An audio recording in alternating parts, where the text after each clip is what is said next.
Congress party ఇవాళ 4 రాష్ట్రాల్లో అధికారంలో ఉంది.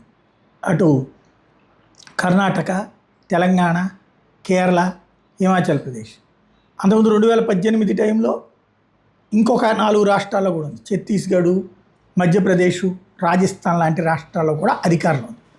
అట్లాంటి కాంగ్రెస్ పార్టీ అద్దె కూడా కట్టలేని దరిద్రంలో ఉందా? నిర్లక్ష్యం, ఎవడేం పీగుతాళ్లే అన్నటువంటి నిర్లక్ష్యం.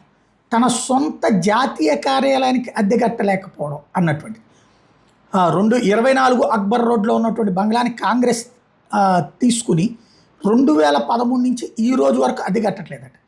2013 జూన్ 26న ఆ బంగ్లా కేటాయింపు రద్దు చేయబడినా కూడా అద్దె మేము కడతామని చెప్పి కోర్టులకు వెళ్ళి చివరికి ఈ రోజు వరకు అద్దె కట్టలేదు.